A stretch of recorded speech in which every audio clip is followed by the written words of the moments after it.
이제 되네.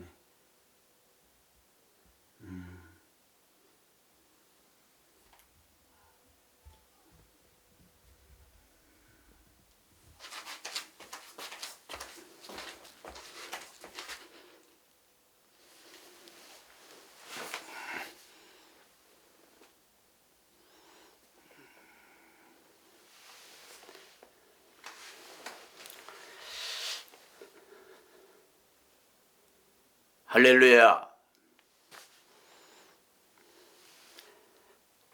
하나님의 은혜와 사랑이 여러분들의 심령과 가정과 교회에 충만하시기를 바랍니다. 오늘 저는 요한복음 2장 1절 이하의 가나의 혼인잔치 그 상황을 가지고 여러분들에게 저출산에 관한 말씀을 드리려고 하고 있습니다. 오랫동안 준비를 하다가 이제 촬영에 들어왔습니다. 여러분의 많은 기대와 성원 부탁드리고 기도 많이 부탁드립니다. 세간에 저출산의 이슈가 되고 있어서 성경적으로 어떻게 풀 수 있을까? 제가 연구 중에 말씀을 드리게 됐습니다. 본문은 요한복음 2장 1절 이하입니다. 우리가 잘 아는 예수님과 혼인집에 물이 포도주가 되는 내용입니다. 저출산의 문제를 해결하기 위해서는 성경의 몇 가지 내용을 종합해서 사건이 비슷한 내용을 종합해서 공통점을 찾아 이제 말씀을 드리게 될 것 같습니다.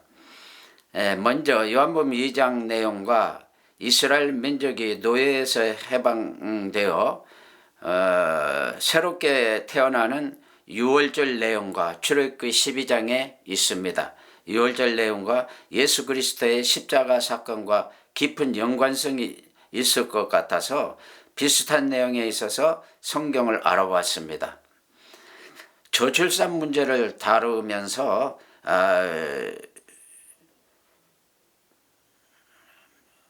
육적인 의미와 영적인 의미를 같이 생각하려고 한 것입니다. 그것은 곧 요한복음 2장과 출애굽기 12장 유월절과의 관계에서 공통점을 말하고 있는 것입니다. 이렇게 할 때 참 출산의 의미를 알게 되는 것을 이제 생각하고 그래서 이제 연구를 하고 있는 것입니다. 한마디로 육의 출산과 영의 출산이 되는 것입니다. 그 내용에는 너댓가지의 공통점이 있습니다.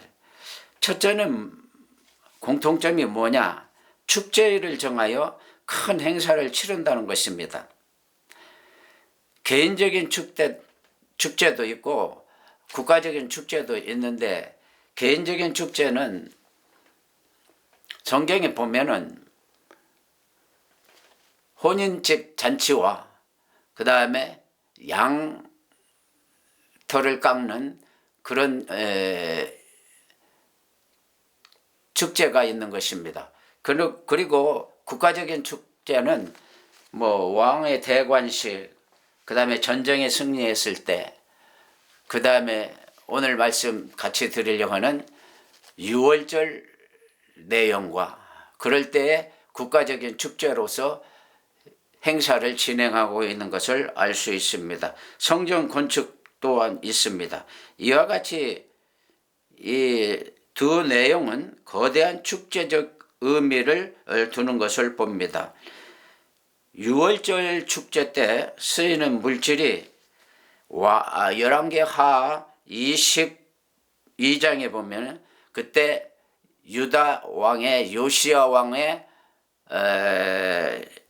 때입니다. 그런데 양을 몇 마리 잡느냐면 3만 마리를 잡았습니다. 그 다음에 소는 5천 마리를 잡았다고 성경이 말하고 있습니다. 그리고 많은 양의 포도주들이 쓰이듯이 엄청난 잔치의 날이기도 합니다. 그러므로 이제 7일씩 2번 함으로 지역 간 축제 날이 되기도 하고 여기 또한 국가적인 날이 되기도 하는 것입니다. 여기에는 깊은 뜻이 있는 것을 볼 수가 있었습니다. 그러니까 이 축제라는 것은 국가적으로나 아주 그냥 좋은 큰 일이 있을 때 잔치를 하는 것입니다. 그러는데 거기에 어떻게 해서 요한복음 2장에 있는 혼인 잔치가 하는 그 예식을 하는 그 내용이 비슷했습니다. 그래서 첫째는 축제로 드리는 것이고 이제 두 번째는 뭐냐면은 공통점을 찾아보면 처음이라는 단어를 이제 말할 수가 있는 것입니다. 왜 축제는 이제 많은 사람들이 수백만의 사람들이 와서 이제 14일을 하게 됩니다. 그러는데 이 혼인집 잔치의 그 축제는 14일 동안 그것도 하는데 이제 자세한 내용은 좀 있으면 말씀드립니다. 14일 동안 하는데 거기에는 동네 사람들이 모여가지고 일가 친척들 모여서 행사를 진행하고 이제 제사를 드리고 그렇게 하는 것입니다. 그래서 첫 번째 축제 때 국가적인 축제에서도 7일 하고 그 다음에 또 7일을 합니다. 그러는데 이러한 큰 축제를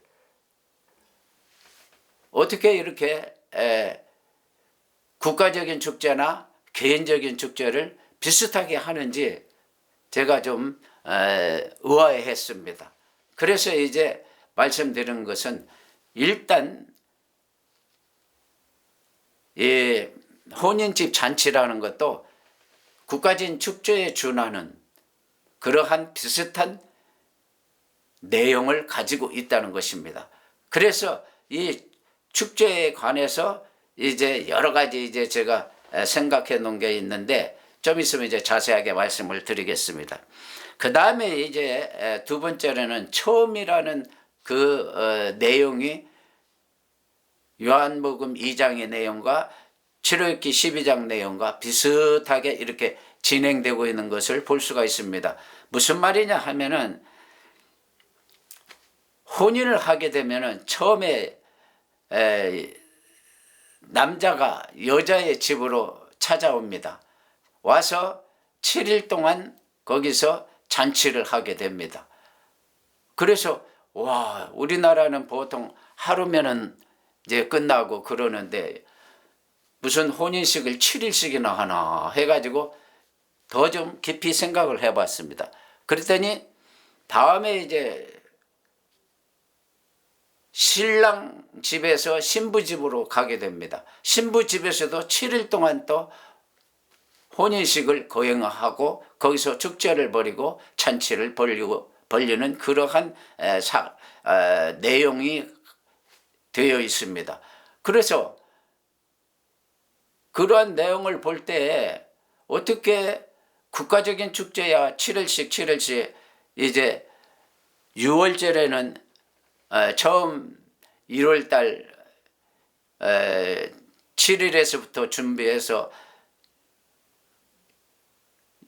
다시 말해서 1월에 준비해서 1월 14일 그 다음에 21일 이렇게 해서 2주간을 하게 됩니다. 그러니까 6월절 맥추절을 6월절 무교절을 말하는 것입니다. 그렇게 말하자면은 축제를 그렇게 거창하게 하고 그리고는 이제 처음이라는 숫자가 거기에 대두가 되는데 이 처음이 뭐냐 6월절 행사는 유대역으로 1월달입니다. 1월 7일부터 준비해서 14일 그 다음에 21일 이렇게 2주간을 진행을 하게 됩니다. 그런데 이 혼인 잔치는 1월달이 아니라 이제 어떤 달이 됐든 간에 하나님이 이제 거기에 말하자면 함께 해주심으로 해서 이제 여러 가지 행사를 진행하는데, 보면은 예수님이 40일을 유대 광야에서 금식을 합니다. 그리고 40일 금식이 끝난 다음에 3가지 시험을 마귀가 합니다. 다시 말해서 육신의 정욕, 이생의 자랑, 안목의 정욕에 관한 시험입니다. 다시 말해서 돌이 떡덩이가 되게 해서 먹어라. 그러니까 예수님이 사람이 떡으로만 사는 것이 아니고 하나님의 입으로 나오는 말씀으로 산다고 그랬습니다. 그래서 물리치고 두 번째 성전 꼭대기에 올려놓고는 그러면서 뛰어내려라. 그러면서 그러면 밑에서 천사가 받아줄 것이다. 그러니까 주 너의 하나님을 시험하지 말라고 그랬어요.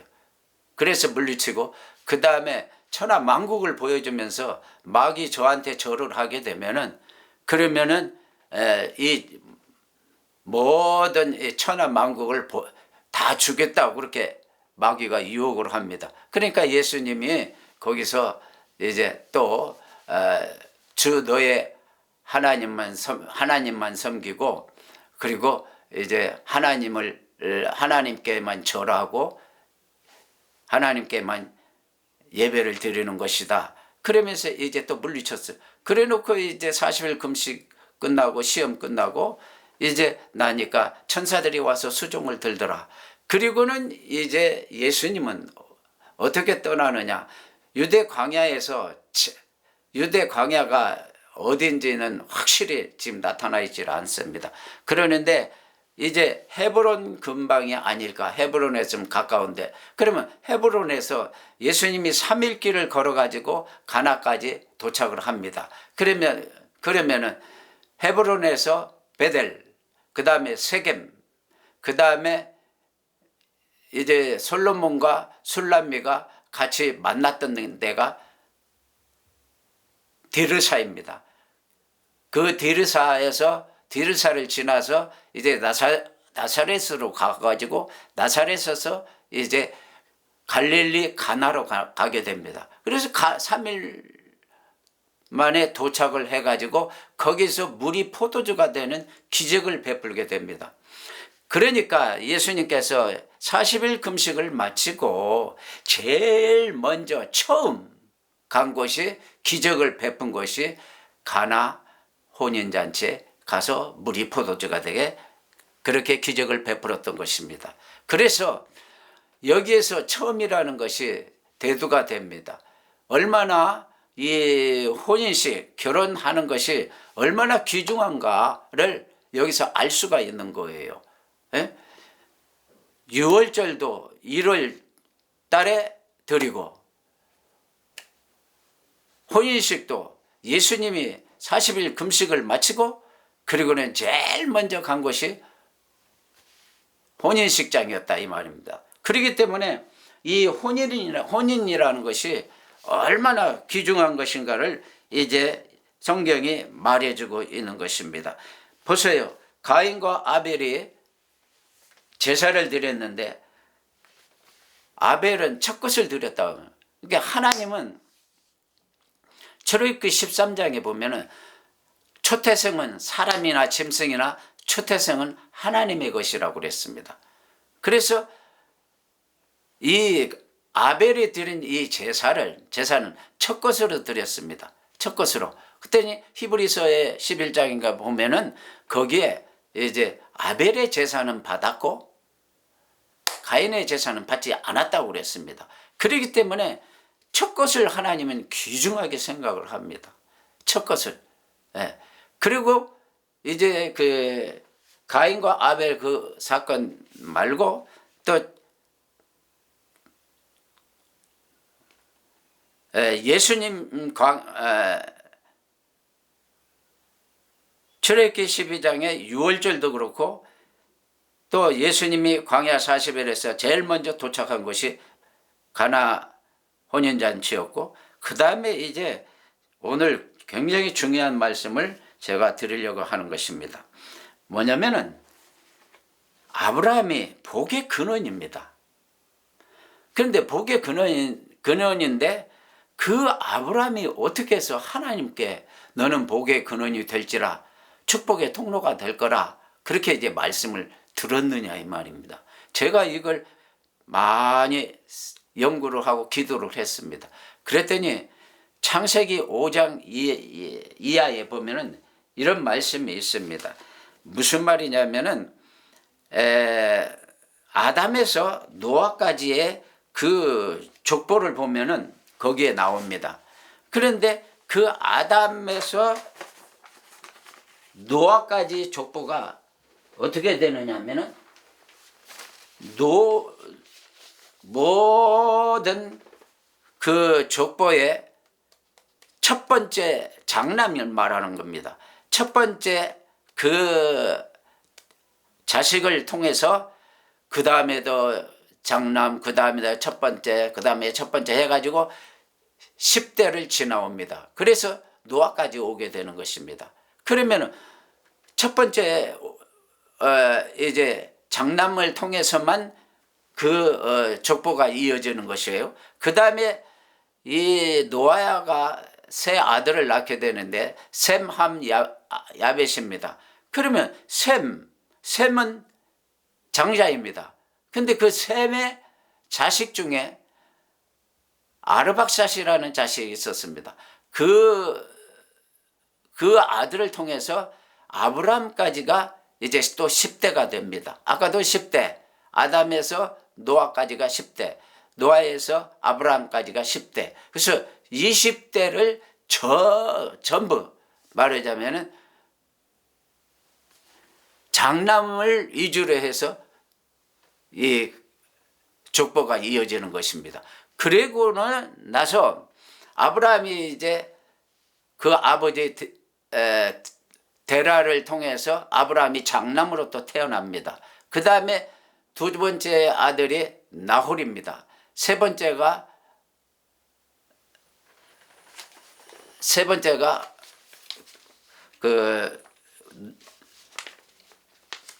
거기에도 나오고 똑같이 나옵니다. 뭐냐면은 나홀 그 다음에 하란. 그러니까 하란이라는 세 번째 이제 아들이 태어납니다. 그런데 거기에서도 아브라함이 장남입니다. 그러니까 아브라함이 이제 나홀의 딸 아브라함이 부두엘을 낳고 부두엘이 라반을 낳고 라반과 리브가가 이제 태어나고 근데 하란에서 이제 그 사라가 태어나고 밀가가 태어나고 이렇게 됩니다. 그래서 이 사라가 아브라함의 이제 그 부인이 되는 거고 그 다음에 아브라함이 이삭을 낳아서 그 이삭의 부인이 그 누구냐 리브가입니다. 다시 말해서 나홀의 아들 부두엘 그 다음에 라반 리브가 이제 이 리브가가 이제 가서 이제 에서와 야곱을 낳게 되는데 이 에서와 야곱이 이제 야곱을 통해서 이스라엘의 12아들이 태어나서 12지파가 되는 것입니다. 그래서 뭘 말하느냐 아브라함이 20대에 걸쳐서 장남입니다. 그러니까 20대의 장남을 되어가지고 그 아브라함을 하나님이 선택을 해서 이스라엘 민족의 조상을 삼았던 것입니다. 그래서 그 아브라함을 통해서 이제 이삭, 야곱 그래서 이스라엘이라는 나라가 세워지게 되는 것입니다. 그래서 뭘 말하느냐 오늘 제가 중점적으로 이야기하려고 한 것은 아브라함을 하나님이 복의 근원이라고 했어요.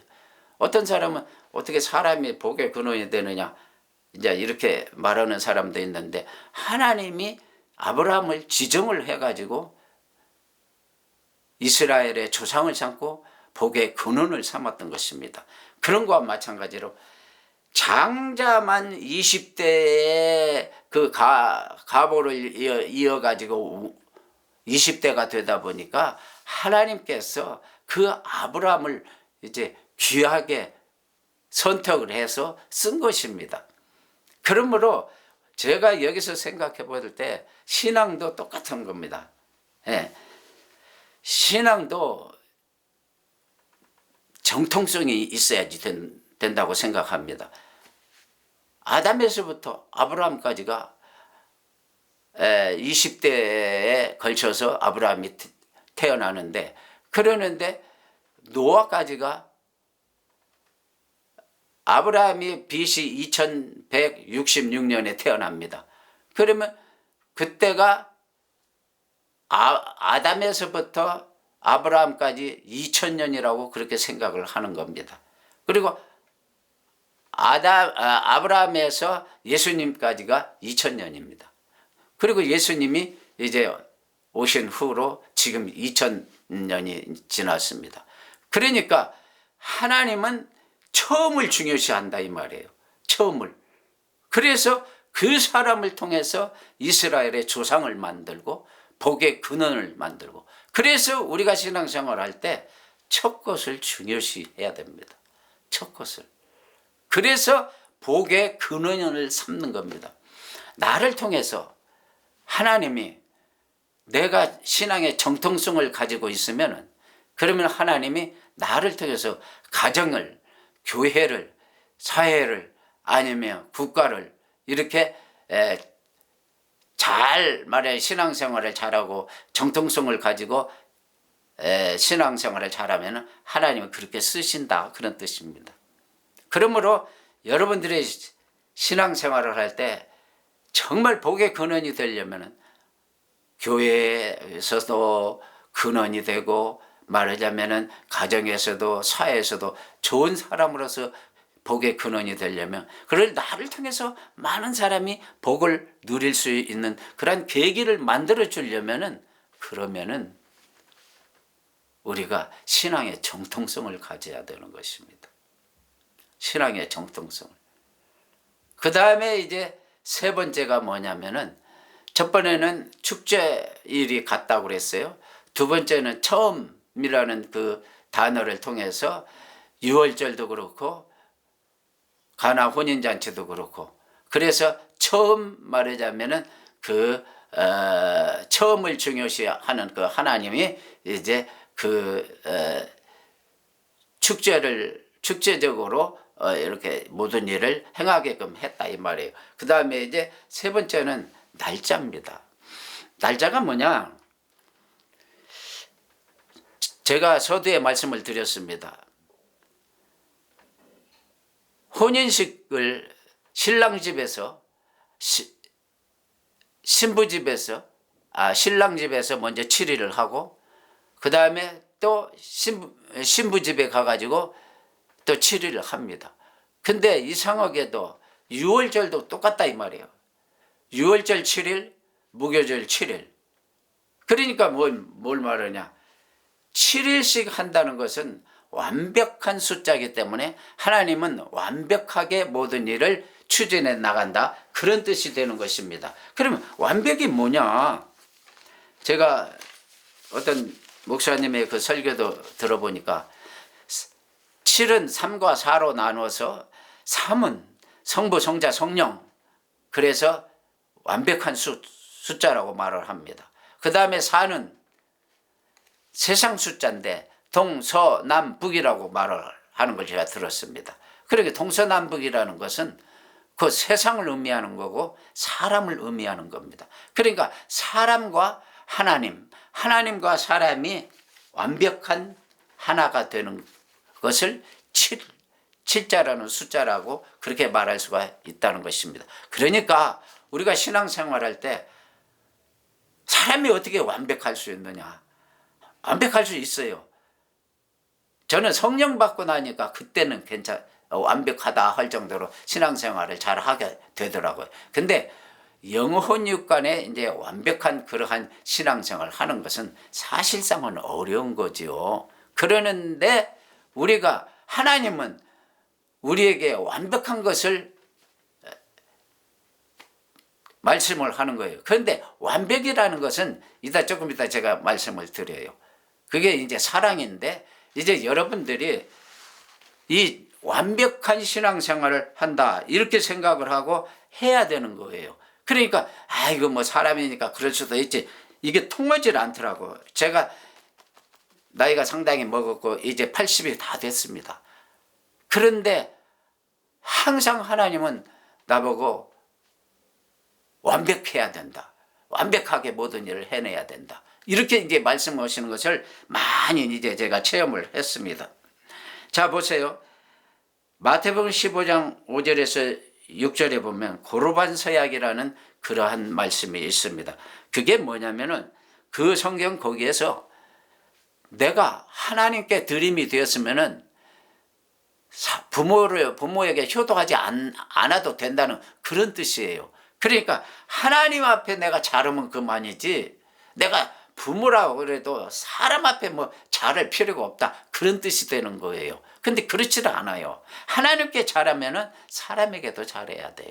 왜 그러냐면은 요한 1서 4장 20절에 보면은 하나님을 사랑하느라 하고 사람을 사랑하지 않으면 거짓말을 하는 자니, 보이는 사람을 사랑하지 아니하고 하면서 보이지 않는 하나님을 사랑한다는 것은 거짓말이라고 그랬어요.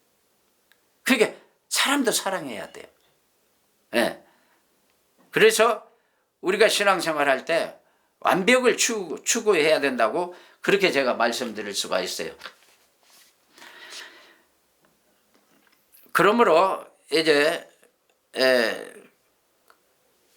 개인적인 그 혼인식이나 그 다음에 국가적인 유월절을 지키는 그 행사나 그것이 완벽하게 이루어질 때 하나님이 이제 복을 내려주시는 것을 제가 성경을 통해서 많이 보았습니다. 그래서 성경에 뭐라고 그랬느냐면은 로마서 13장 10절에 보면은 말씀에 그 10절 말씀에 사랑은 율법의 완성이라고 그랬어요. 그러니까 완성, 이 완벽한 거예요. 그 다음에 골로새 3장 5절에 3장 14절에 보면은 사랑은 완전하게 매는 띠라고 그랬어요. 그렇기 때문에 우리가 완벽한 신앙생활을 한다는 것은 곧 사랑을 이제 추구해야 되고 사랑에 관해서 관심을 가져야 되는 거예요. 제가 사랑을 오랫동안 연구를 했습니다. 집사 때 제가 27, 8살 때 집사가 됐는데, 그 집사 때 어떤 사건 계기가 있어가지고 사랑을 연구하게 됐는데, 그 뭐 제가 연구하려고 한 것도 아니고 이렇게 하다 보니까 그 교회에 분쟁이 있어서 하다 보니까 기독교인들이 사랑이 없구나. 그래서 한번 내가 사랑에 대해서, 그때는 신학교도 안 갔을 때입니다. 그러는데 그 생각을 하게 되었는데, 그 다음에 이제 전도사를 거쳐서 목사가 돼가지고 목회를 하면서 이제 사랑에 대해서 쭉 제가 연구를 하고 또 지금까지 말하자면은 이 사랑을 이제 제가 전하려고 하는 겁니다. 이 저출산 이 문제도 사랑과 관계가 되어 있습니다. 연관되어 있다 이 말입니다. 그렇기 때문에 이제 제가 말씀을 드리는 것은, 이제 여러분들이 신앙생활을 할 때 율법의 완성이다 사랑은, 그 다음에 온전하게 매는 띠다 사랑은, 그런 겁니다. 그러니까 여러분들이 사랑에 관심을 가져야 돼요. 제가 많은 사람들의 그 사랑에 대해서 이렇게 이야기를 하면은 자기는 그걸 못하겠다고, 심지어는 목회자들도 그 말을 해요. 많이 들었어요. 제가 한 7년 동안 작은 교회 다니면서 자비량으로 가서 다니면서 이제 사랑 설교만 했습니다. 그러는데 설교하면은 은혜들은 목회자들이 더 은혜를 받아요. 은혜는 많이 받는데 어렵다고들 그래요. 근데 이제 그건 제가 이제 다시 다음에 제가 언급을 했고, 절대 어려운 게 아니에요. 예. 그건 제가 이제 다음에 말씀을 드리겠어요. 그래서 이제 어떻게 하느냐, 공통점이 있는데, 이제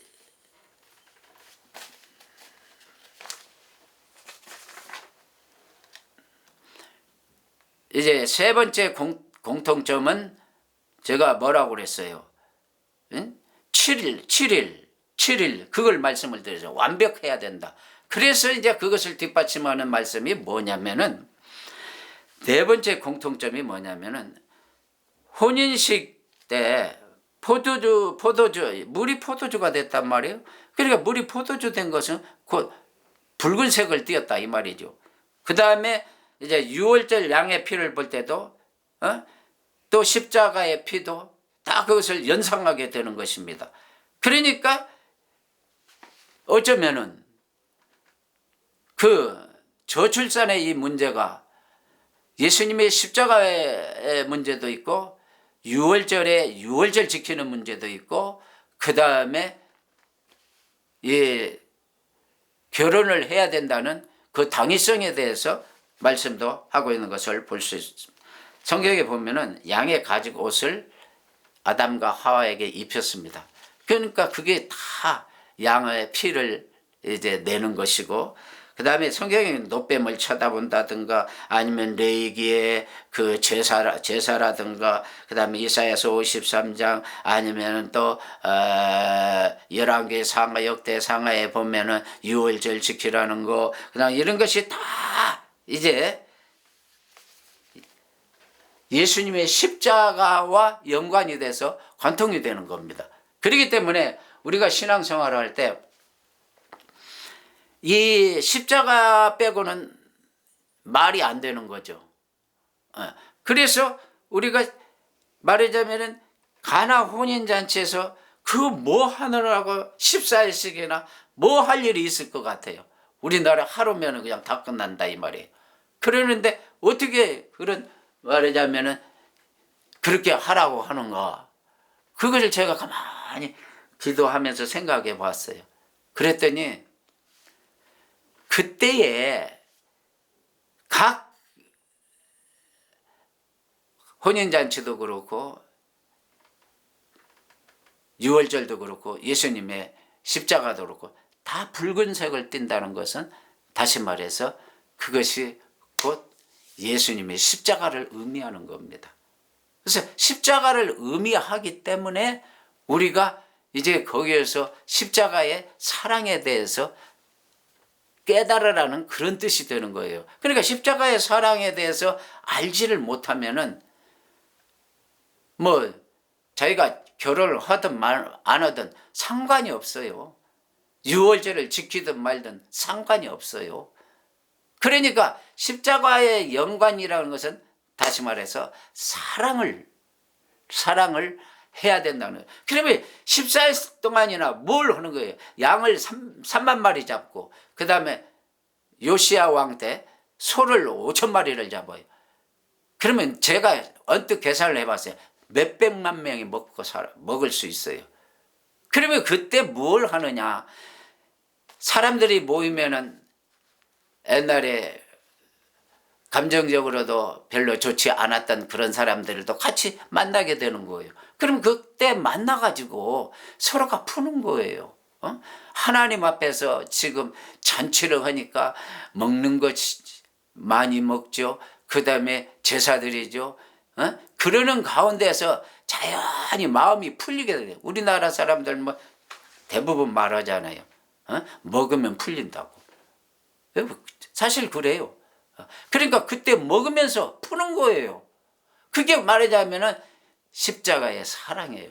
사랑을 갖다가 주입시키기 위해서 하나님이 그러시는 거다. 저는 그렇게 생각을 하는 거예요. 그렇기 때문에 여러분들이 이제 그때 사랑에 대해서 이제 하나님이 가르치기 위해서 그러는 것입니다. 그래서 이제 사랑에 대한 성경 구절을 제가 조금만 말씀드리겠습니다. 야고보서 2장 8절에 보면 형제 사랑하는 것이 최고의 법이라고 그랬어요. 최고의 법이라고 그랬어요. 그 다음에 골로새 3장 14절 온전하게 맺는 띠니라, 로마서 13장 10절 율법의 완성이다. 마태복음 22장 37에 39절에 보면 첫째가 된다 했어요.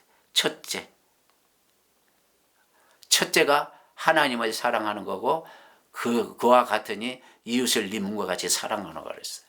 그러니까 이 사랑이라는 것을 하나님이 이제 알리기 위해서 그 많은 사람들이 모여서 잔치를 하게끔 하고, 그러면서 거기에서 서로 부딪혔던 감정을 푸는 거예요. 풀어서 그래서 이제 온전한 공동체를 만들어 가자는 그런 뜻입니다. 예. 그래서 이제 이 사랑은 최고의 가치입니다. 다시 말해서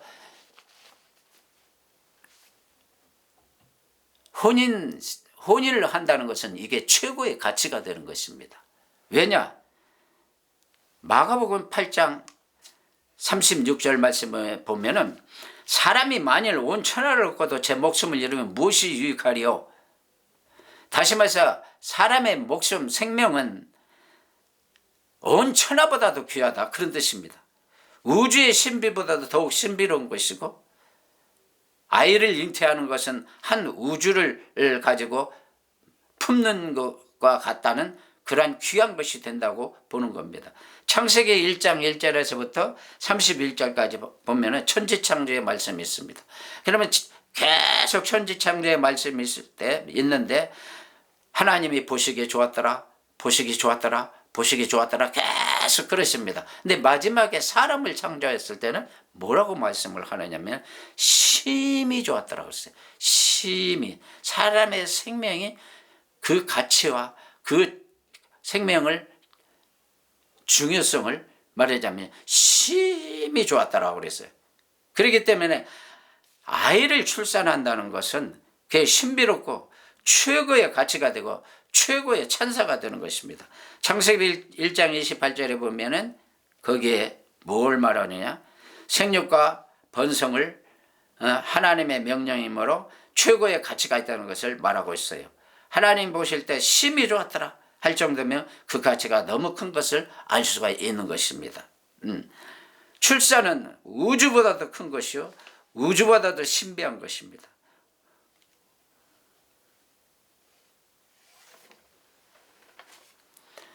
그래서 이제 그 최고의 가치를 두고 그 다음에 다산의 복을 이제 복에 대해서 말씀을 드립니다.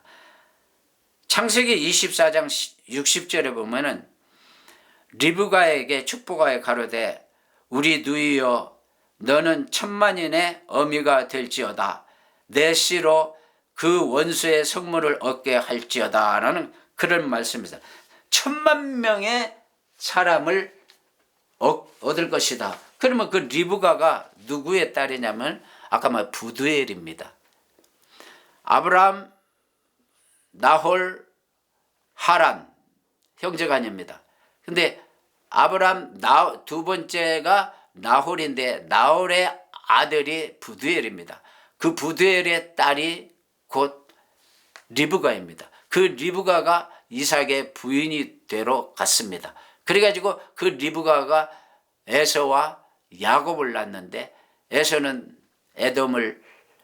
에돔이라는 나라를 만들어서 요단 동쪽으로 이사를 갔고 야곱이 12아들을 낳고 그래서 이스라엘 민족이 된 거예요. 제가 여기서 깜짝 놀랐어요. 제가 뭐 이걸 꼭 이렇게 만들려고 한 게 아닌데 설교를 준비하다 보니까 아하, 하나님이 이 리브가가 10,000,000인의 어미가 될 거라고 그렇게 말한 게 여기에 있구나. 야곱이 12아들을 낳고 그 12지파가 지금 이스라엘이 됐어요. 10,000,000인이 됐다 이 말이에요. 근데 이 부두엘이라는 그 아버지 이름의 원어의 뜻이 뭐냐면은 하나님의 사람이라는, 다시 말해서 선지자다 그런 뜻입니다. 하나님의 사람이 딱 예언을 했어요. 너는 10,000,000인의 어미가 될 거라. 그러면서 시집을 가라 이거죠. 그래서 제가 거기서 놀랐어요. 제가 거기서 은혜를 받았어요. 나는 10,000,000인의 어미라는 것을 옛날에 내가 읽어는 보았어도 그렇게 연관이 되는 줄 몰랐어요. 그러므로 이제 리브가가 많은 사람의 조상이 엄마가 천만인의 어미가 됐고, 시편 128편 6절에 보면은 내 상에 둘린 자식은 어린 감람나무 같으리로다. 자식의 자식을 볼 거라고 그랬어요. 이에 평강이 있을지어다 하는 그런 말씀이 있어요. 제가 이 감람나무와 같다고 그래서 감람나무로 조금 생각을 해봤어요. 수명이 2000여 년 간다는 거예요. 장수하는 나무예요, 감람나무가. 그 다음에 약재로도 쓰이고 평화의 상징으로도 쓰이고 식용유로도 쓰이고 노화 방지대로도 쓰이고 키가 20-30m 자라는 거예요. 독을 풀어주고 쉽게 말해서 감초와 같다 그런 뜻이 되는 것 같아요. 생활의 감초가 되는 거예요. 민수기 6장 24절에서 27절 말씀에 보면은 이런 말씀이 있어요. 아론의 아들들에게 이스라엘 자손을 위해 축복하라. 하나님 내게 복 주시고 은혜와 평강을 주시기를 원하노라 할지니라. 그러면 하나님께서 복을 주시라는 말씀이 있어요. 생명을 출산한다는 것은 이 우주의 어떤 큰 일보다도 더 귀하다는 말이 되는 겁니다. 아까도 말했지만 창세기 1장 31절 심히 좋았더라. 이스라엘이라는 나라는 생명을 출산하지 못하면 죄인 취급을 받는 겁니다.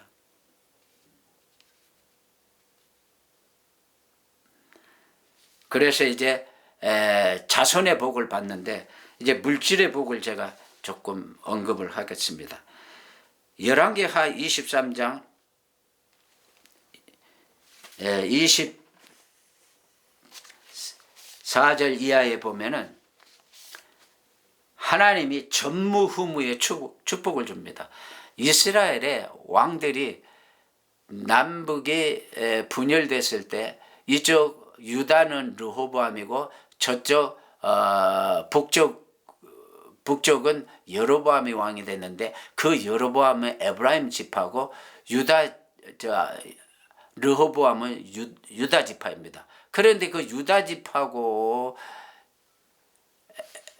에브라임 지파고 유월절을 지키지 않았어요. 유월절을. 그런데 히스기야 때 지키고 그 다음에 성대하게 지킨 것은 이 요시야입니다. 요시야 왕이 열왕기하 23장 이하에 보면은 나옵니다.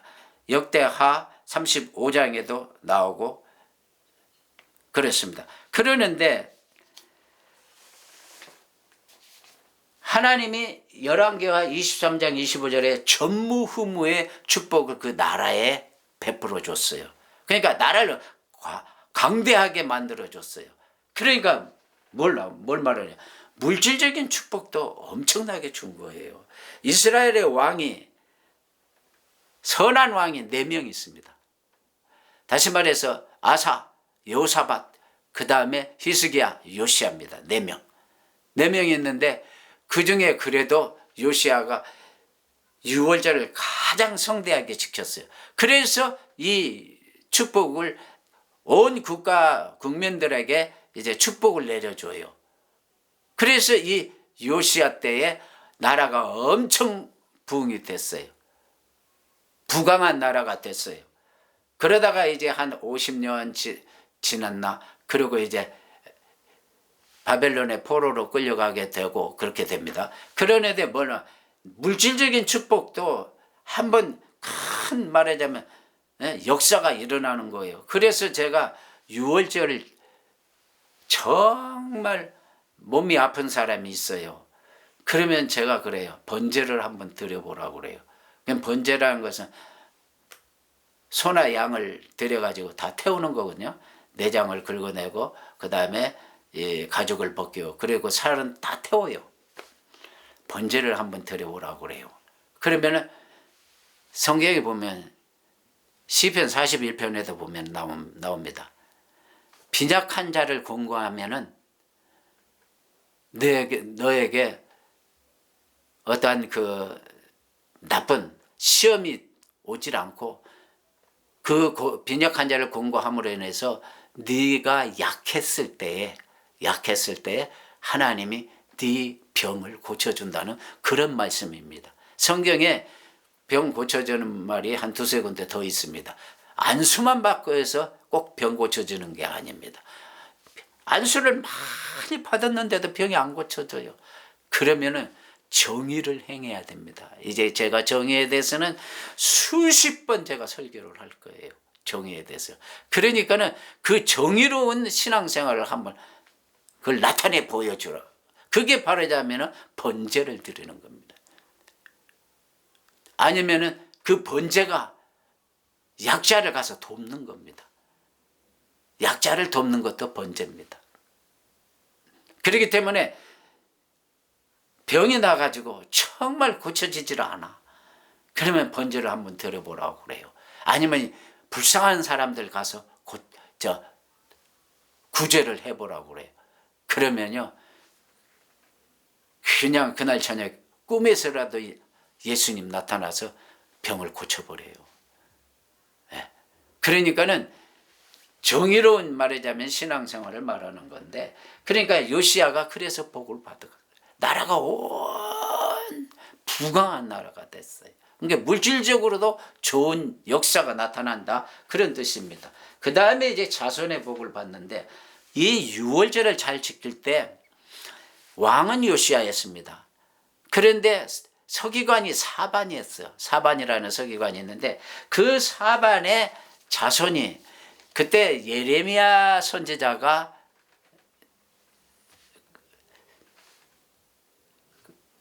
선지자 역할을 할 때예요.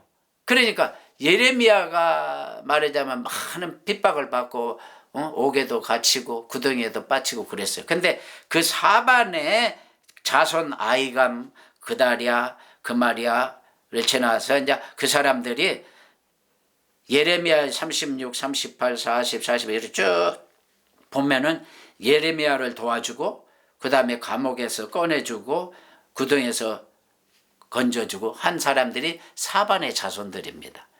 그러면 그 사람들이 어떻게 됐느냐?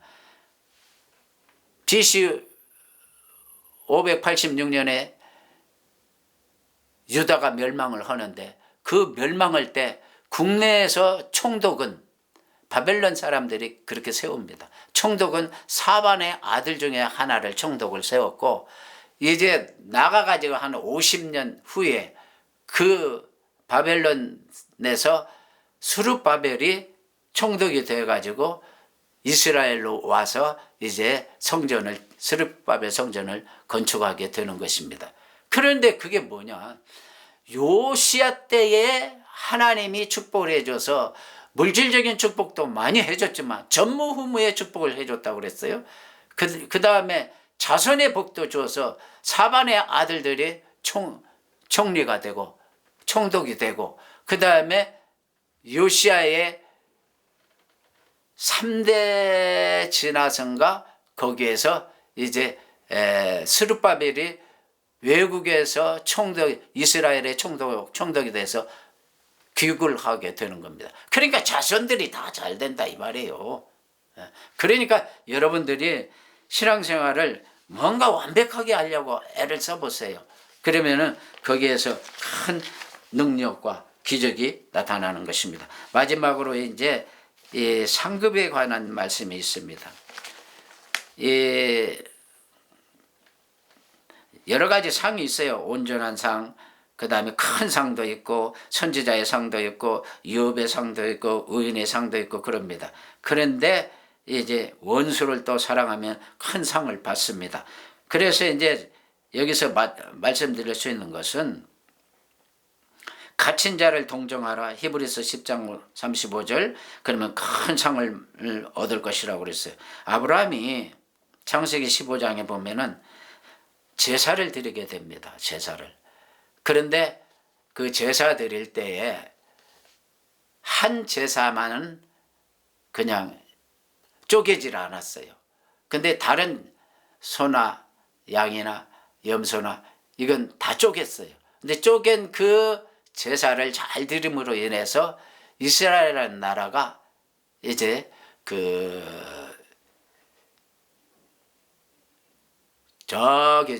거기서부터 고센 땅, 애굽의 그 고센 땅에서부터 시작해서 이스라엘, 그 다음에 아람, 그 다음에 시리아, 그 다음에 바벨론, 그 다음에 저기 지금 전쟁이 터지고 있는 이란까지, 거기가 이제 메데 파산대 페르시아입니다. 그러니까 거기까지 유브라데 강, 티그리스 강이 있습니다. 그러니까 유브라데 티그리스 강 거기까지 도로 127도 그 먼 땅을 아브라함이 그 제사 드림으로 인해 잘 드림으로 해서 그 땅을 얻게 되는데, 그걸 바로 다윗이 그 일을 해냅니다.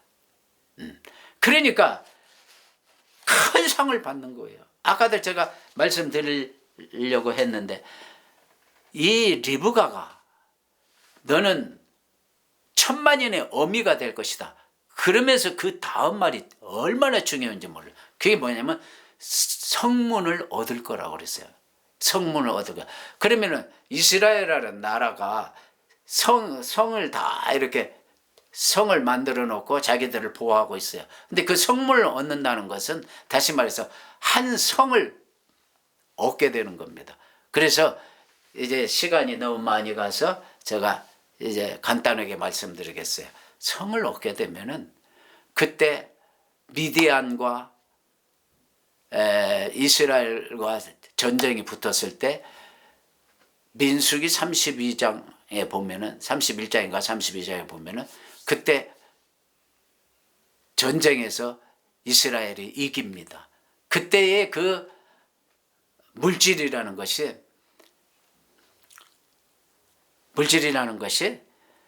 제가 계산을 언뜻 해봤더니 한 2조 원 되더라고요.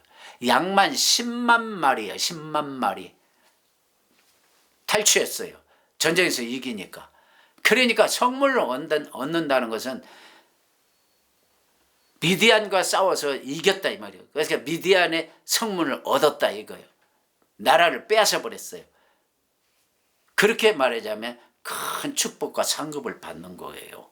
그러니까는 이 결혼을 안 한다? 결과적으로는 그건 하나님 사랑, 말하자면은 이웃 사랑, 국가를 사랑한다든가 그런 마음이 부족하다는 거예요. 그래서 저출산 문제가 해결되려면은 다산을 해야 됩니다. 많이 낳아야 돼요. 많이 낳아서 그 중에서 보면은 저희 집도 11남매를 낳았어요. 그러니까 나 같은 사람도 태어나잖아요. 목사도 태어나더라고요. 그러니까 많은 말하자면은 그 신앙의 은혜와 능력을 받아서 좋은 그러한 신앙생활을 통해서 꼭 승리하시기를 바랍니다. 할렐루야. 아멘.